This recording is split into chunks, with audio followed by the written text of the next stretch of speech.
Bien amigos, seguimos. Quiero además adelantarles que por cortesía de la radio vamos a estar hasta 11:27.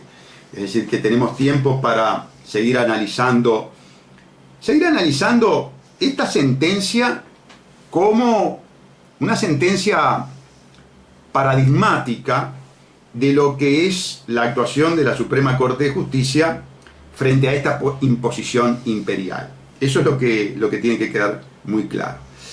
Decíamos entonces que la Suprema Corte de Justicia entiende que hacer propaganda por una ley, salir a convencer a la opinión pública de que una ley es positiva, no implica prejuzgar con respecto a la misma. Es decir, no implica que mañana, cuando el doctor Salle interponga en el primer caso que tenga el día 17 de julio del 2017, el 1 de julio del 2017, cuando entre en vigencia esta ley, interponga recurso de inconstitucionalidad, ya no con respecto a la Fiscalía, sino con respecto a la otra ley, a la ley del nuevo código que está vinculada con la ley de Fiscalía, porque también la ley 19.293, por la que los ministros salieron a hacer propaganda, concretamente el doctor Pérez Manrique salió a hacer propaganda, es grotesca y flagrantemente inconstitucional. El combo es inconstitucional, claro, porque el combo es anglosajón. El combo, como McDonald's, vinieron de Estados Unidos, pero vinieron a una constitución continental que no tiene nada que ver con el combo americano. Y por eso se produce un desfasaje total. ¿Qué había que hacer? Había que modificar la Constitución, pero claro, es mucho más engorroso. Hay que dar más explicaciones, hay que convencer más voluntades. Por eso se impuso por vía de las leyes inconstitucionales, reconocidamente inconstitucionales. Yo me permito recordarles que el constitucionalista Rizzo Ferrán en el Parlamento dijo, pongan un artículo, y lo pusieron, el artículo 4, que diga que no se aplica la ley, la Constitución a esta ley. No lo pusieron así tan obscenamente. Se interpretó, ¿verdad?, determinados artículos de la Constitución, lo cual no puede hacer el legislador. El legislador no puede entrar a efectuar disquisiciones jurídicas donde la letra de la Constitución es bien clara. Entonces, los ministros de la Suprema Corte, por intermedio del presidente, hace propaganda a favor de una ley que está bajo su juzgamiento. Eso constituye prejuzgar, eso constituye adelantar criterio. Frente a ese claro prejuzgamiento de la Corte, en un hecho bastante inédito en nuestra justicia, no son muchos los abogados que se animan a recusar a la Corte. Porque claro, la recusación le cae muy mal al magistrado, porque afecta una de las condiciones más importantes que debe tener en cuenta el magistrado, el cuidado del magistrado, el celo profesional del magistrado, que es la imparcialidad. Entonces no cae bien. Y los abogados no suelen indisponerse con la Suprema Corte de Justicia, ¿verdad? Pero las cosas son como son, y cuando uno pasó por la Facultad de Derecho y tiene muchos años de ejercicio de la profesión y está seguro de lo que está diciendo, bueno, interpone lo que debe interponer. La Corte entonces rechazó la recusación. Ahora, yo les quiero decir lo siguiente. Por el hecho de que los ministros de la Suprema Corte de Justicia me pongan la palabrita liminarmente, como diciendo de aire, esto no tiene asidero, no quiere decir que esto termine aquí. No, esto no termina aquí, amigos. El juez recusado, el tribunal recusado, no puede ser juez y parte. Yo no puedo dejar que estos 5 ministros por sí, ante sí, me digan, no, Salle, yo no incurrí en prejuzgamiento y aquí se terminó la cosa. No, señores ministros, ustedes no son los que juzgan su conducta, porque entonces ustedes son juez y parte. Y yo creo que en un Estado republicano y democrático, que está muy pulverizado, algún vestigio debe quedar de Estado de Derecho como para que ustedes no se erijan en juez y parte ante la opinión pública. Porque si así lo hacen, por supuesto que gastaremos nuevamente 2.000 pesos, alquilaremos un espacio especial nuevamente y daremos cuenta que en nuestro país existe una Suprema Corte de Justicia que además de prejuzgar, a nuestro juicio, se transforma en juez y parte. Entonces, lo que corresponde aquí es que esta sentencia sea tomada como un informe, que es lo que sucede normalmente ante una recusación de un tribunal, y que, en definitiva, quien resuelva si la Corte prejuzgó o no prejuzgó en la causa de inconstitucionalidad y en el incidente en particular, sea una Corte ad hoc, es decir, una Corte creada específicamente para resolver este tema, que es muy normal, muy frecuente. Cuando el tema fue de pesos en el Poder Judicial, estos ministros fallaron por la constitucionalidad de la ley, por la inconstitucionalidad de la ley que le retaseaba dinero, y a favor de la constitucionalidad de la ley que les daba dinero.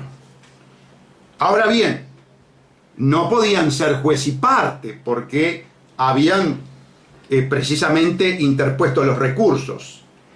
Se habían quedado 5 ministros sin interponer, ministros de tribunales de apelación, sin interponer recursos. ¿Para qué?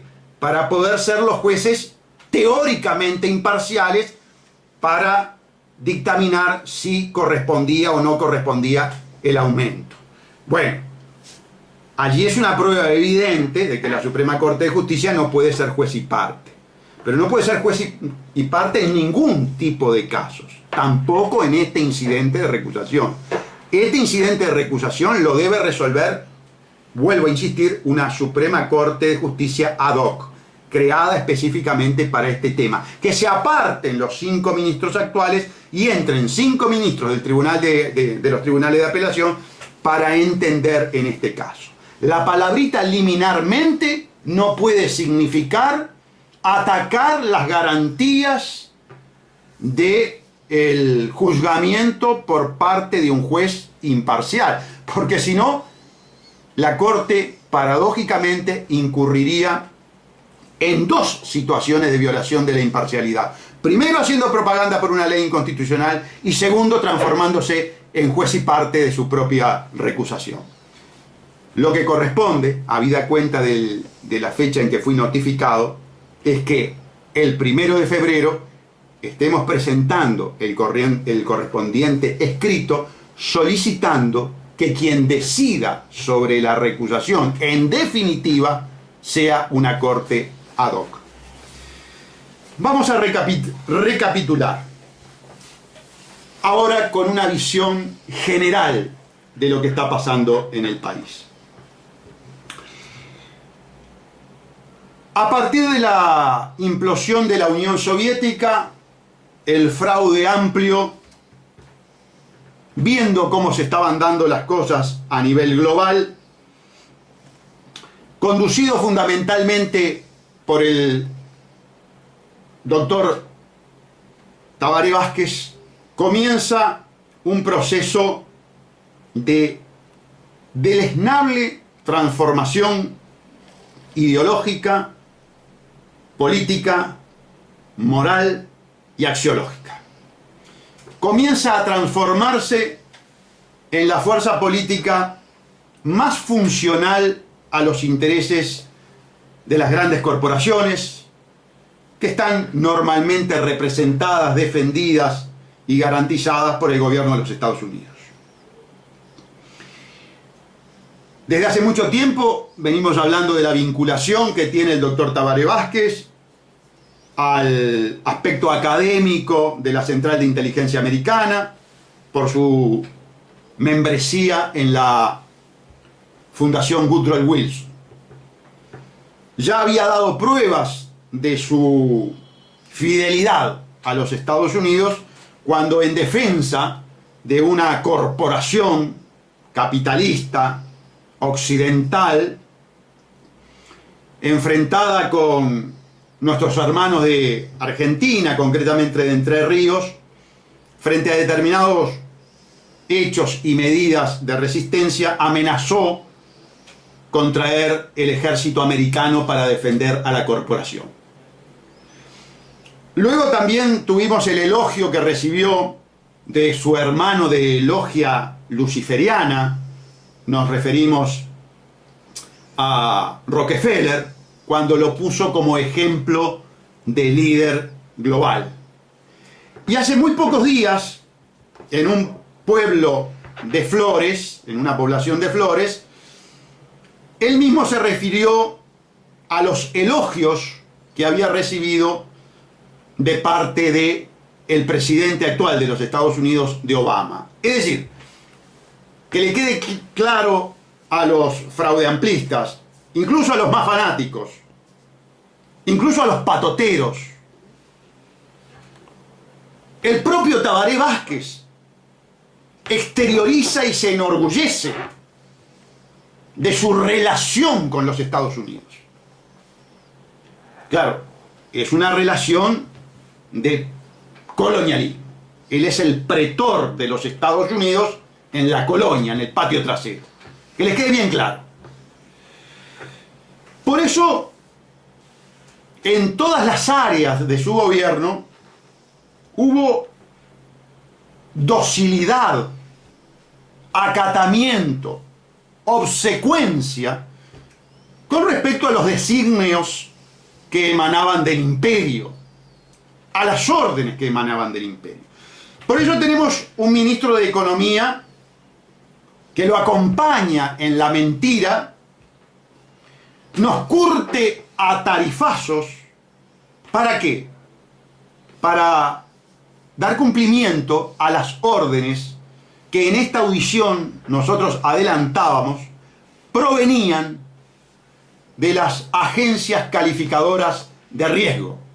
Y en su momento, en estas audiciones, cuando se dio el primer tarifazo, advertimos que no iba a ser el único, que había sido absolutamente insuficiente conforme a las imposiciones de los acreedores por intermedio de las agencias calificadoras de riesgo. Y el tiempo y los hechos, una vez más, nos dan la razón y tenemos otro tarifazo encubierto. No lo dice el doctor Sassi, lo dice inclusive los gremios que conforman el PIT-CNT, pata fundamental de este gobierno en la clase obrera, denunciando que efectivamente se trata de un tarifazo. Ayer escuchaba a sindicalistas de UTE y de OCE que coincidían en calificar y explicaban por qué era tarifazo los aumentos en esas dos empresas del Estado.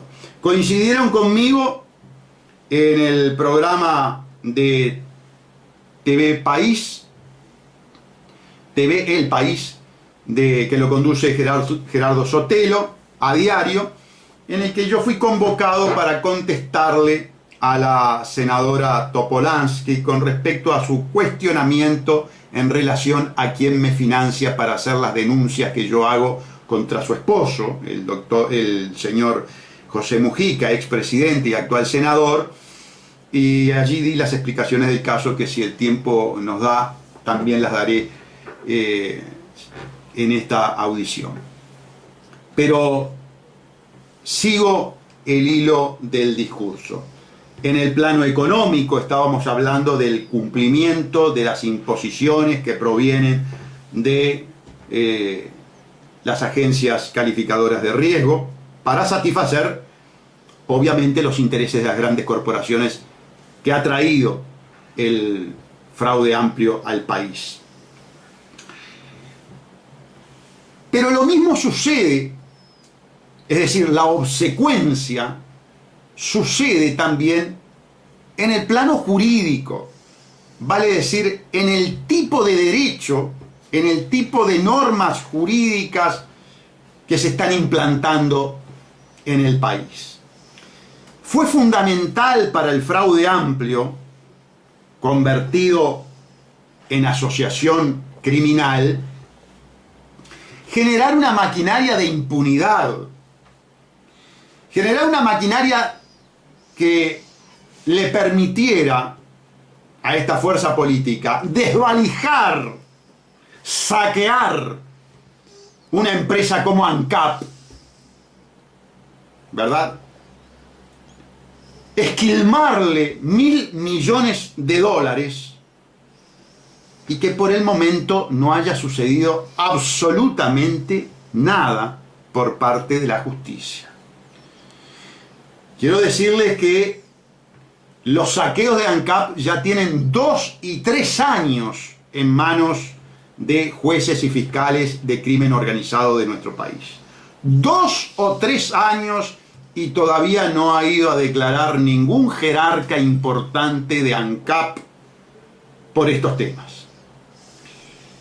Esa es la prueba manifiesta, tangible, amigos, de esa maquinaria de impunidad, sin perjuicio de otros archivos que tal vez mencionaremos a lo largo de la audición, de lo que nos queda de audición. 2 normas fundamentales en la ingeniería de la impunidad. La ley 19.334, por la cual se le atribuye todo el poder a un solo hombre del fraude amplio y de la Embajada de Estados Unidos, el fiscal general Jorge Díaz. Ustedes lo están viendo muy a menudo, muy frecuentemente en los medios de comunicación. Es más, yo quedé verdaderamente sorprendido porque usted lo veo con la bendición papal ahora, hasta Bergoglio lo bendijo en su función, y la verdad, amigos, que me causa sonrisa esto, porque como cuando el imperio quiere proyectar a alguien, no escatima recursos de carácter propagandístico para imponerlo en la psiquis de la masa, ¿verdad? Lo vimos ayer, inclusive, en los informativos, inaugurando una nueva sede, ¿verdad? El Ministerio Público ha crecido enormemente, está con mucho dinero, muchísimo dinero el Ministerio Público, pero yo no le creo a Díaz con respecto a que ese dinero proviene de las incautaciones y de los remates de los bienes incautados a los narcos. No. Allí hay mucho dinero y me temo que habría que pedir la trazabilidad del dinero que está manejando Díaz. Es decir, que muestre documentalmente que se remató tal bien y que por sentencia número tal se le adjudicó a la Fiscalía General tal dinero. Bueno sería que algún parlamentario pidiera informe con respecto a la procedencia de los fondos que está manejando el doctor Díaz, que son muchísimos. ¿Por qué? Porque el imperio quiere precisamente imponer su modelo, y el modelo americano es todo el poder en manos del fiscal general. Todo el poder en manos del fiscal general, que supone el detrimento del poder judicial, valga la tautología que se da en los términos, ¿no? Todo el poder a Díaz en detrimento del poder de los magistrados, de los jueces, de la Suprema Corte de Justicia. Por si fuera poco, ayer se sancionó la ley que le da la facultad de instrucciones a los fiscales. Es decir, el partido único pro-yanqui el partido único del nuevo orden mundial, y esta es la justicia del nuevo orden mundial, no quiere fiscales independientes, quiere un fiscal con el cual manejarse y que después ese fiscal tenga la potestad de dar órdenes a los otros fiscales en las causas particulares que lleva cada fiscal, en las causas específicas de cada fiscal. ¿Por qué? Porque de esa manera se llega a la antirrepublicana situación de que un solo hombre, en este caso Jorge Díaz, decide quién va preso y quién no va preso. Y es más importante esta última parte, quién no va preso, que no se investiga. A ver, voy a dar un ejemplo de cómo funciona el sistema. Cuando en 2014 yo denuncié la interferencia ilegal, la interferencia criminal de Mujica en el fútbol, se dio la orden de no investigar. Y el fiscal interviniente, el doctor Juan Gómez, archivó liminarmente, ad initio, de aire. En una palabra, me sacaron del juzgado como chicharra de un ala. Claro, yo estaba denunciando nada menos que a José Mujica. Estaba denunciando al presidente de la República. Pasó el tiempo. Y entonces sobrevinieron las declaraciones de Juan Pablo Francini y de Ricardo Alarcón y de otros individuos vinculados al deporte. Y manifestaron que efectivamente en una reunión, permítanme el término descomedido, de boliche, Mujica presionó para favorecer a Paco Casal. Y paradójicamente, aquel fiscal que había archivado esta causa de carácter institucional, porque ustedes comprendan la gravedad de lo que estoy diciendo, que el presidente de la República utilice el poder de la Constitución y de la ley que se le confiere para gobernar para todo el pueblo uruguayo, lo utiliza para favorecer a Paco Casal, con nombre y apellido, para favorecer a Paco Casal. El fiscal Gómez me archiva esta causa trascendente, rimbombante, dijera la senadora Topolansky, y sin embargo, por la receptación de unas latitas de Coca-Cola por un hecho sucedido en el fútbol, se procesa con prisión. Y todavía se dice que hay que mandar un mensaje.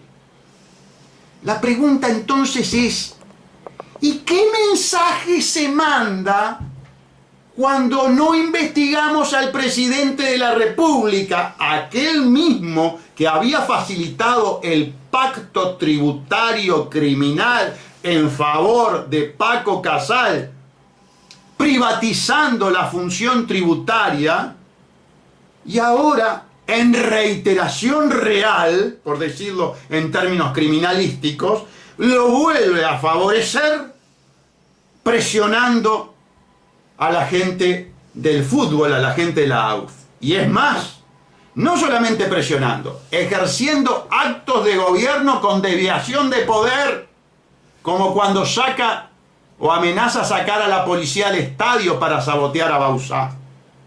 Y esas causas se archivaron. ¿Y por qué se archivan esas causas? Porque no son independientes los fiscales. Porque hay un fiscal general que manda.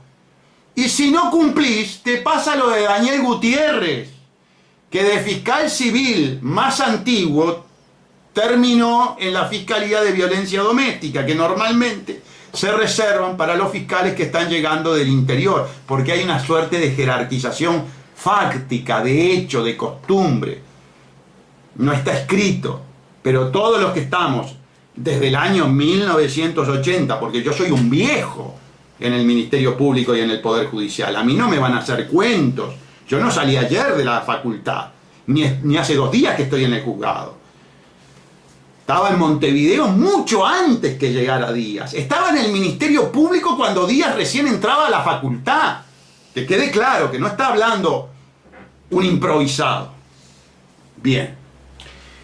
Entonces, ese modelo americano es el que trajeron los legisladores, unos locos de la vida, porque durante toda su existencia fueron obsecuentes de los Estados Unidos. ¡Qué novedad! Me refiero a los partidos tradicionales. Pero los otros, los que mataron, los que hicieron morir en nombre de la revolución antiimperialista, anti-yanqui, anticapitalistas, los de Yankees Go Home, ahora los traen, los quieren en casa. Los quieren aquí, quieren su legislación, quieren sus multinacionales, quieren sus derechos, quieren su sistema judicial. De la mano de Vázquez, de la mano de Yulisa Reynoso, de la mano de Gonzalo Fernández, de la mano de Díaz. Quieren. En la segunda parte, cuando volvamos de la pausa, vamos a ver que también los 5 ministros de la Suprema Corte de Justicia se pusieron la camiseta de los Estados Unidos. Todos los días a las... Bien, amigos, seguimos. Quiero además adelantarles que por cortesía de la radio vamos a estar hasta 11:27. Es decir, que tenemos tiempo para seguir analizando esta sentencia como una sentencia paradigmática de lo que es la actuación de la Suprema Corte de Justicia frente a esta imposición imperial. Eso es lo que tiene que quedar muy claro. Decíamos entonces que la Suprema Corte de Justicia entiende que hacer propaganda por una ley, salir a convencer a la opinión pública de que una ley es positiva, no implica prejuzgar con respecto a la misma. Es decir, no implica que mañana, cuando el doctor Salle interponga en el primer caso que tenga el día 17 de julio del 2017, el 1 de julio del 2017, cuando entre en vigencia esta ley, interponga recurso de inconstitucionalidad, ya no con respecto a la Fiscalía, sino con respecto a la otra ley, a la ley del nuevo código que está vinculada con la ley de Fiscalía, porque también la ley 19.293, por la que los ministros salieron a hacer propaganda, concretamente el doctor Pérez Manrique salió a hacer propaganda, es grotesca y flagrantemente inconstitucional. El combo es inconstitucional, claro, porque el combo es anglosajón, ¿verdad? Determinados artículos de la Constitución, lo cual no puede hacer el legislador. El legislador no puede entrar a efectuar disquisiciones jurídicas donde la letra de la Constitución es bien clara. Entonces, los ministros de la Suprema Corte, por intermedio del presidente, hace propaganda a favor de una ley que está bajo su juzgamiento. Eso constituye prejuzgar, eso constituye adelantar criterio. Frente a ese claro prejuzgamiento de la Corte, en un hecho bastante inédito en nuestra justicia, no son muchos los abogados que se animan a recusar a la Corte. Porque claro, la recusación le cae muy mal al magistrado, porque afecta una de las condiciones más importantes que debe tener en cuenta el magistrado, el cuidado del magistrado, el celo profesional del magistrado, que es la imparcialidad. Entonces no cae bien. Y los abogados no suelen indisponerse con la Suprema Corte de Justicia, ¿verdad?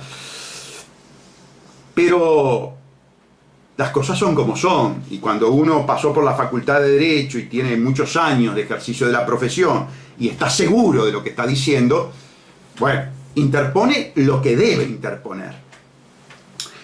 La Corte entonces rechazó la recusación. Ahora, yo les quiero decir lo siguiente. El combo, como McDonald's, vinieron de Estados Unidos, pero vinieron a una constitución continental que no tiene nada que ver con el combo americano. Y por eso se produce un desfasaje total. ¿Qué había que hacer? Había que modificar la constitución, pero claro, es mucho más engorroso. Hay que dar más explicaciones, hay que convencer más voluntades. Por eso se impuso por vía de las leyes inconstitucionales, reconocidamente inconstitucionales. Yo me permito recordarles que el constitucionalista Rizzo Ferrán en el Parlamento dijo, pongan un artículo, y lo pusieron, el artículo 4, que diga que no se aplica la ley, la Constitución a esta ley. No lo pusieron así tan obscenamente. Se interpretó